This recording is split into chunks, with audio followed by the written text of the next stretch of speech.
yo mangkat tolong setahun bisa mosok lama ayo kebangetan. Mosok to? Iya ketok emang reneng kok. sama ibu kok gak kepedol ya mau ayo. Aku ngerti wong ki mbok sing prasaja wae. Lho. Sekas nyanto. Yane kok. Iki mbokne kuwi, ibune kok mbokne. Ibune kuwi ra duwe darah rendah. Darah rendah. Heeh. Lah ngerti-ngerti kuwi lemes terus lumpruk ngono kuwi. Kaya bakal mak lumpruk ngono. Oh, ngono. Dadi terus semaput ora nganggo semaput ora? Yo lemes bae ngono. Ya kuwi sing marai si Nuri kuwi ra mangkat. Oh, ngono. Yo tak pikir iki ra mangkat ki yo ngopo ngono lho. Aja do kakan opo. Iki wedek kok. Bae wis Monggo. Aduh, nyuwun Oh, mriki. Ngaturaken sungkem nggih, Nggih. nadani dolanan niki. Semanten ugi kula nggih, Wong. Nggih. Geser Kene padha pinarak kene wis. Iku mau ora aku lagi ndisiki rengeng-rengeng karo Pak Ora RT. dorono sithik kowe. Oh, iya. Lho pocong napa to, Wo?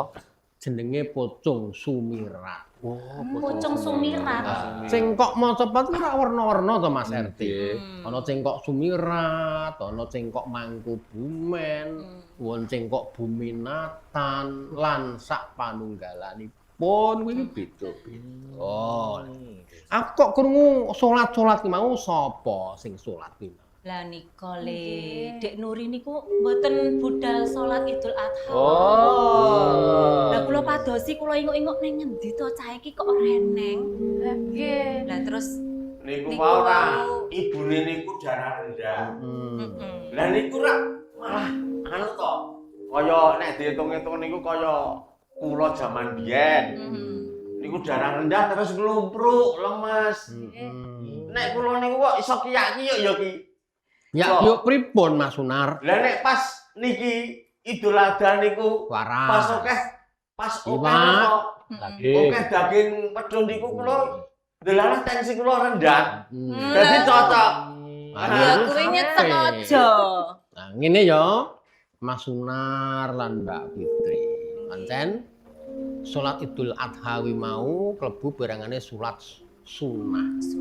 Nggih. Nah, sing ngaran sunah iku mau jroning agama yen ditindakake entuk ganjaran, ning yen ora ditindakake alangan ku mau ora dosa.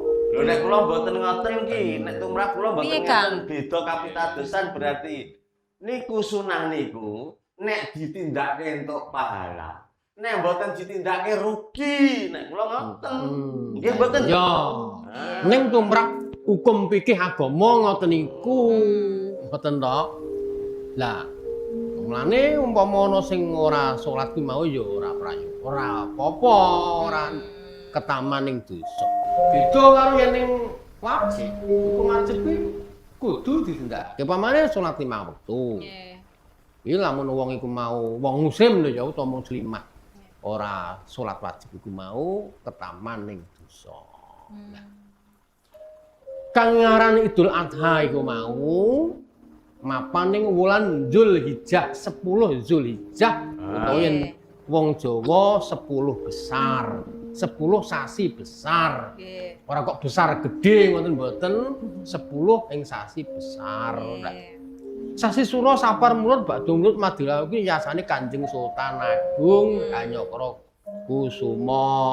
Lah intine apa to wong korban iku mau? Aku lan panjenengan kabeh Nggih. didhawuhi nelak keluhurane Kanjeng Nabi Ibrahim alaihissalam lan putrane Kanjeng Nabi Ismail sing wis lila legawa ikhlas nindakake dawuh Gusti nadyan Nabi Ibrahim iku kadhawuhan meragat putrane gandeng sing dawuh Gusti Allah mula ya ditindakake. Napak tilas ngoten niku to. Nah. Iya, mlebu pirangan napak tilas. Lah semono uga Gusti dhewe iki ya asih tresna. Gusti iki maha asih. Gandeng Kanjeng Nabi Ibrahim iku mau wis lulus saka pendadaran. Mula kang kudune disembelih Kanjeng Nabi Ismail diganti wedhus kibas. Oh. Lah niki mau bayi belah napa niki? Korban napa niki? Yo. Yo kurban sapi utawa wedhus to, Mas. Lah nek umpama mboten duwene ning omah marmot napa kelinci niku kok Nggih mboten pareng. Ya, Jroning mboten pikir pareng. agama ra ono. Itu. lho panene niku lho ki. Hmm. Panene niku dadi napa kelinci kali marmot niku didol sik ditukokne wedhus ngoten. Ya ngono ya kena. Ning kang pinarintah jroning agama kuwi unta, Iki ya enek. sapi utawa gibas. Lah niki mau malah lucu ki. Napa kok lucu ki? Lah niki Nuri niku rak mboten iso salat. Heeh. Mergo dheweke melu kurban ning kurban perasaan. Iya, Lah. loro. Wes engko gojeke disembung. Malah korban meneh, perasaan. Ya Engko selak wengi. Loro ku mau. Saya ora melu korban yo kan. Mengko ning omahku Ora melu aku korban nek kowe olah. iki berarti. Iki Terus oke. Korban kelinci. coba Contoh. naskahe padha di waos. Oh nggih, matur nuwun, Bos. Nah, iki temane jroning pirembugan Hawi Sastra iki kurban nelat lekase Kanjeng Nabi Ibrahim alaihissalam. Oh ngeten. Saka keluhurane Kanjeng Nabi Ibrahim nganti Kanjeng Nabi Ibrahim iku sinebut Ibrahim Khalilullah tegese kekasihing Gusti Allah. Oh ngatos lagi selawat. Niku ayat akhir niki. Ayo bener. Lah iki ngene ya. Saurunge padha maos keguritan. Iki ana sastra luhur tinggalin nenek moyang abad 9 kuwi ana sastra gancaran Adiparwa. Iki Mahabharata iki mau cacahe 18 bab utawa 18 parwa. Sing dhisik dhewe jenenge Adiparwa. Iki ana seratan basa Jawa kuna mengkene. Coba penyan mirengke ya. Nggih. Hanatasira ratu sang parikesit ngarania. Anak sang Abimanyu matemu tangan lawan sang Utari. Pinakasisnya begawan kerpa paripurna ring Baweda. Prasida kasih Bathara Kresna. Hinurip niran keneng ngeru sang Asmatama. Ri sedengira haning jero weteng sang Utari.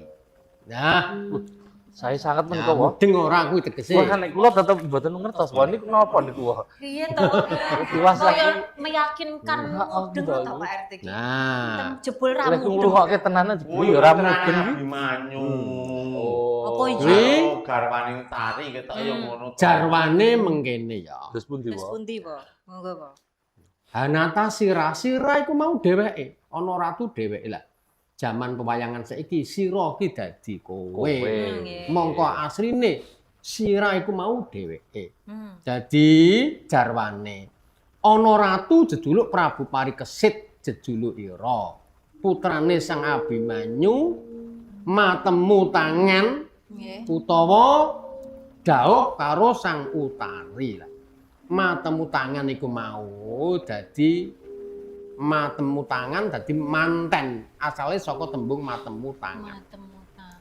Pinakasisnya begawan kerpa, muridé begawan kerpa, paripurna ring Baweda. Wis mumpuni babakan sastra. Prasida kasih Bathara Kresna banget ditresnani dening Prabu Kresna. Hinurip niran keneng ngeru sang Aswatama ri sedeng haning jero weteng sang Utari. Jadi Raden Parikesit nalika jroning kandhutan wis dipateni karo si Aswatama ning diuripke meneh karo Prabu Kresna. Kuwi Mau mau wonten cariyos Watama nglandak menika nggih, Nah. sanes? nek ning pedalangan dadi Aswatama. Oh, nggih. Engko liya dina iso dibabar meneh ya. Nggih. Niki bab korban, niki bab korban. Sapa sing ngarep ngasta geguritan? Iki Mbak Fitri. Nuri, ayo Nuri. Mbak Fitri apa Mbak Nuri? Kula riyen kula. Monggo. Kula wae. Lho saka ngarep to, kan. Iya, iya. Monggo Mbak Fitri Fitri. ya, Dik. Nggih. Kula nggih, Po. Pangorbanan. Abang getih wutah meneh milin lesi lemah. Siji ambruk disusul karo sing sijine dijoroke nganti mengkurep lan tiba meneh tanpa daya. Nanging dudu kuwi. Hamung tenger kang ora nyata nanging siji pitakon. Apa ana kekarepan sing padha antarane pangorbananmu lan pangorbanan Ismail biyen? Nah, iya toh. Atau sing kan panjenengan ngendikake wae. Mas yo Kang ya. Lah iki karo sang sastrawan, ya toh. Karo sang sastrawan sapa sing aran kuwi mau, sepiro abote pangorbanane awake dhewe sing mbelih sapi, mbelih wedhus, sapi direwangi urunan. Abot endi karo pengorbanane Kanjeng Nabi Ismail alaihi salam. Ngono lho ya. Kula nggih badhe geguritan wong. Nah, kose, ya iki siwa iki kok dadi ngowah. Oh, lah Iki Dek Nuri suguhane iki kowe gawe gethuk sigane. kok kuning nongko to apa niki? Gethik. Oh, Gethik. Tak kira gethik. Wis aku seret kok. Gethuk asal. Lah ame geguritan to. Nggih. Ning kene. Niku mangke kula bersama mantuk asal ki. Nongko petis. Kula mboten kula manteng mriki. Kenging ki mau ana aja. Siji lho ya. Siwa ki kok mangan gethuk kok sereten malah. Nah, Kula gawa sangu mulih mawon. jatahe Mamae yang dangu wae supaya boten Lah seten iya niku. kok Jatahe mung keleten malah tunggal sak wong. jadi gawe. Coba Kula kiremah kok. Mbak Muri kaya apa?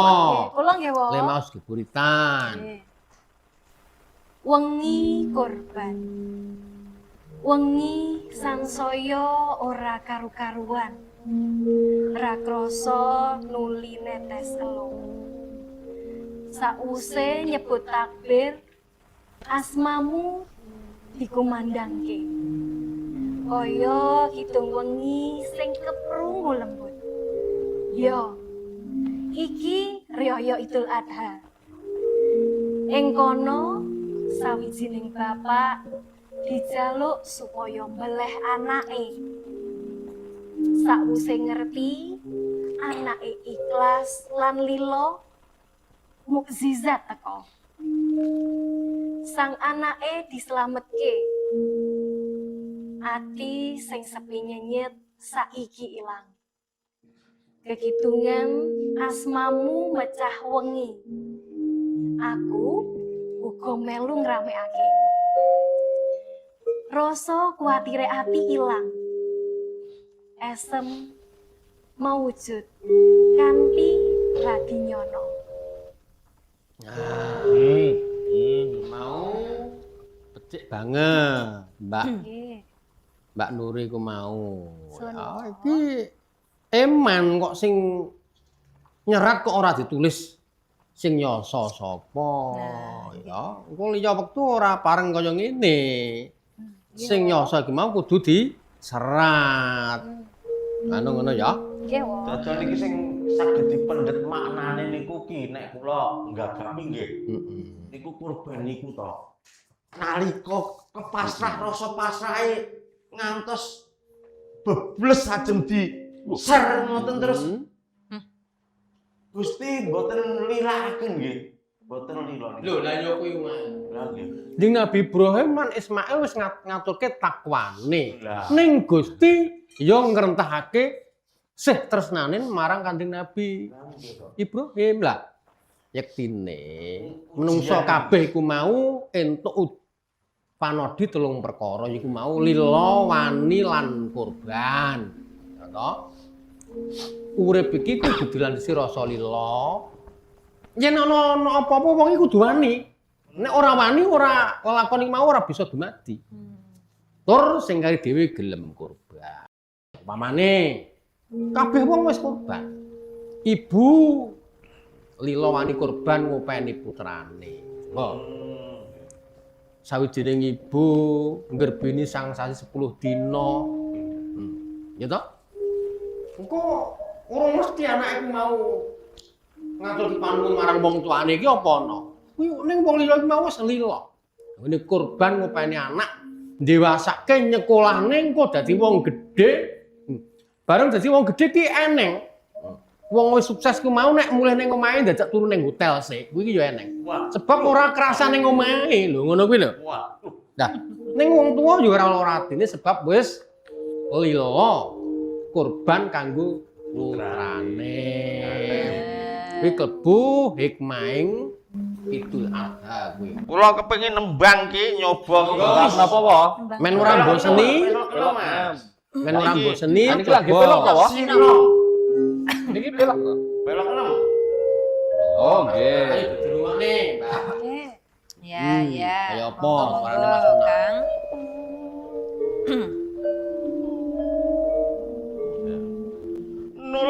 Nuladolaku utama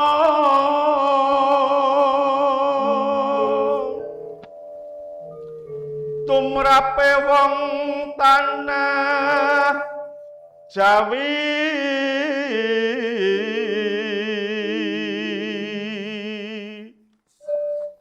wong agung ngeksi kondo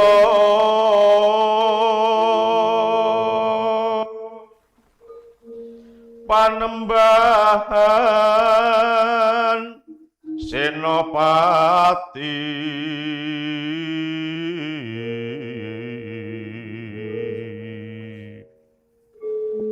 Kepati Amarasuti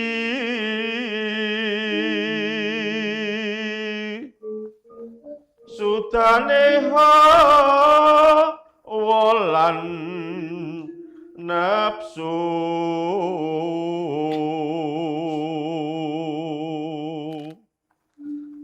pinapsu tapa brata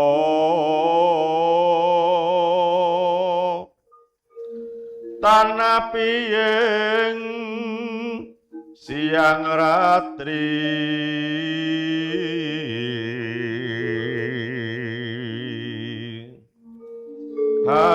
memangun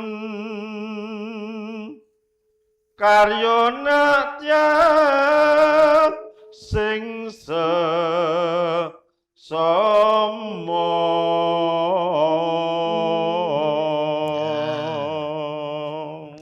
Apik to suarane Pak. iki sing gladi apa Kopi. wae niki Aki mau tembang apa, Nur? Sinom. Sinom ya. kok iso sinom niku mergo terus ki ngomong apa to anten sinom terus ki mati anten Ya kuwi ira-irane maca pat. Ira-iran utawa juduling maca pat.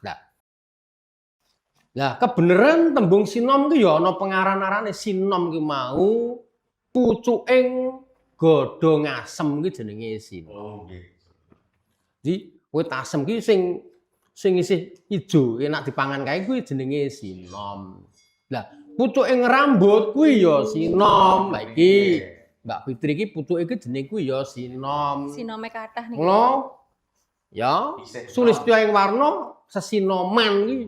Lah iki mau sing diwaca dening Mas Sunar iku mau kapetik saka Serat Wedhatama Yasan Dalem Mangkunegara Sekawan pupuh sinom sing angka 1. nuladol aku tomo niku Kuwi neng kono nyandra leluhuring Ratu Tanah Jawa Kanjeng Panembahan Senopati Ngalogo ing Mataram. nggih nggih Kaya iki diteruske sapa? iki kowe Fitri nembang Tri Kula iki badhe nembang kok. Asmara. Coba monggo Mbak Fitri. Menawi wonten klentune kula di Ora apa-apa wong jenenge gegladen kok. Monggo.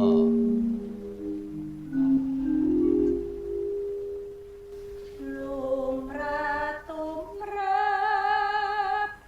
wong urip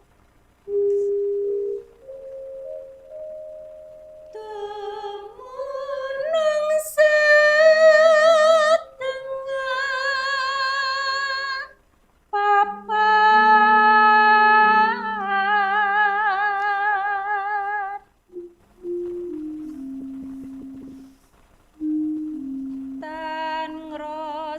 cukup butuhe ngenteni rejeki tiba lamun tanpa makarya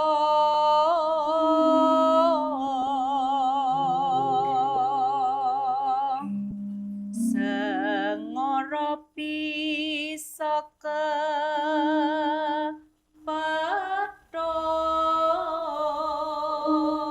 kepethuk kang mangkono bundel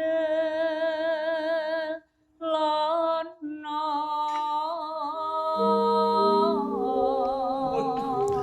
Suara sakaya ketan pulen itu ya. Apik banget suarane Mbak Pulen Fitri. niku kaya napa ki? Suarane niku. Pulen. Loh, lah ya aku ya ora ngerti sing nyebut tak sampean. Ya kaya ketan to mesti nek bulan. Pulen ngoten lho. sego ngenten sing Jamu apa, Tri? jamune ning kono kae pokok. Oh, kadal loro ngono desa ya. Apa tekek Terus ngono kok suarane. terus kadali lho Kang, Kang yo ya. Mau Niki ceritane wong napa to ki? Napa wong Mas? Nah, niku Nyambut nggih damel apa surasane niku? surasane Kepiye? rada Lah niki surasane Ora. tembang niku lho. Iki lho, Wo. cilik. Dipotang letaken iki lho, Wo. Pak Tambang RT, asmara Lamun Dono. tanpa RT makarya, kelas niki? ngenteni rezeki teko, lamun tanpa makarya sengara Bisa bisa kepethuk. kepethuk. Nah, iki pitutur gese menungso iki mau aja mung tengok-tengok. Tengok nggih. Menungso iku mau kon kumrembiyah.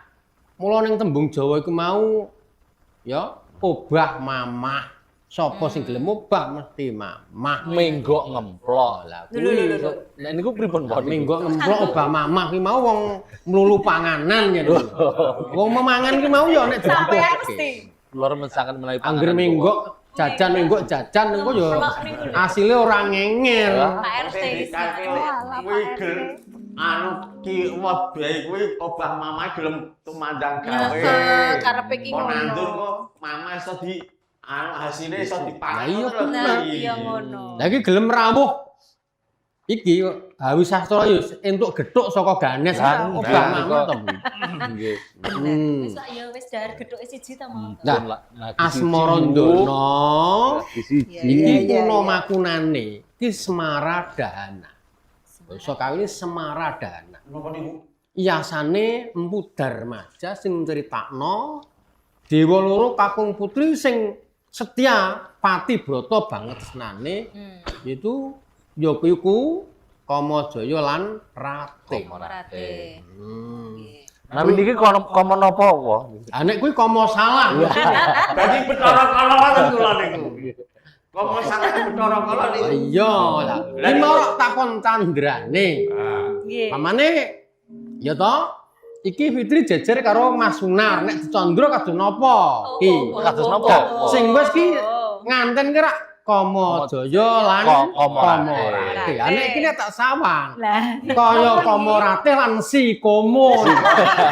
Dadi malah ulasi komo lewat ngono niku sampeyan. Nek buah delima. Kaya buah delima. cakep. Boleh kira parian. Napa niku buah? Niku. Kok nganggo kembar bareng to, Kang? Ayo sampean karo Fitri kok buah delima ki delima bosok apa piye? Berarti kula basa kan tiba. Mbok menawa ngono. Kok delimane? Beneran. Berarti nek basa niku kula kon ditemu codot sih. Iya. Sampeyan iki yo. Enek. Diteruske kurang sithik lho wektune lho ya. Iya, iya, Lah Kang niki Sunan. panjenengan wae pangkur kula kepengin Sing ngrungokne pangkur. sing endi? Kok pangkur to? Oh, ini iki lho, iki timbang iki lho. Oh. Nah, niki rak dawa banget pesta daging. Pangkur. Gitar niku. Sedang mboten wektale. Nah iki wis ora apa-apa. Nggih. Kurang sithik. Mungkin ndak kewengen. Pangkur, Nggih. Wo.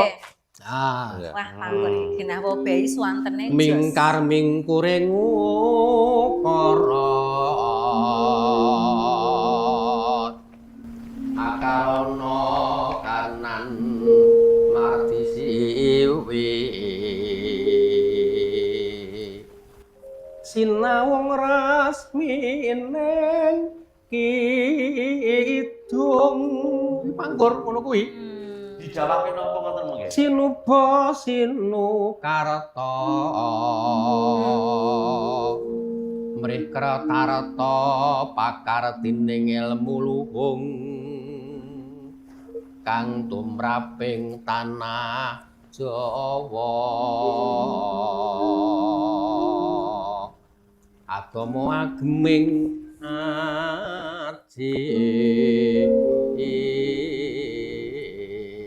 aku pangkur iki ngono kuwi Oh, nggih. Terus dijawabke napa ngoten niku? Kok angil ngoten. mingkar mingkur ing ukara akarana karenan mardi siwi sinawung ras mining kidung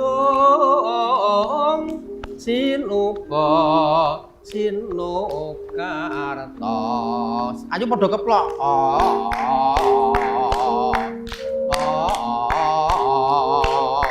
mereka tarata pakartining ilmu luhung kang tumraping tanah Jawa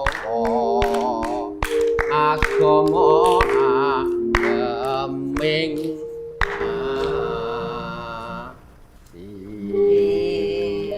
iki Sing ngembang wabah niku kula sok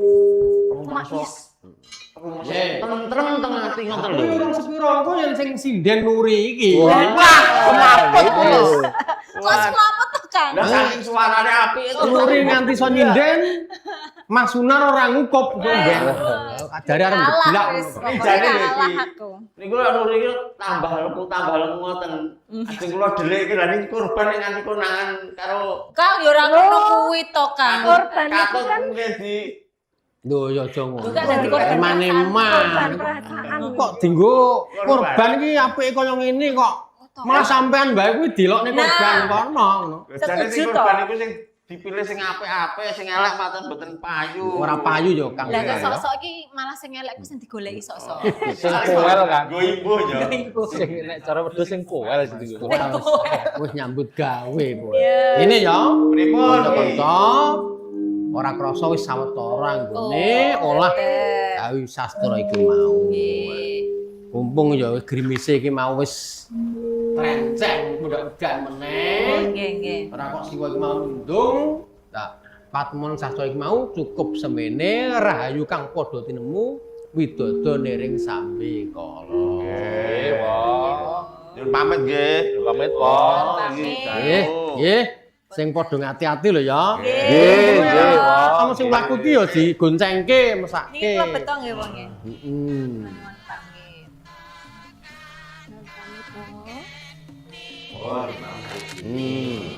Kula nggih nyuwun pamit lho, Wong. Hati-hati. Lah niki kok mboten dipun. Ayo diasto, Mbak. Lah nggih, Wong. Kamu dirungkak langkai. Matur nuwun lho, Wong.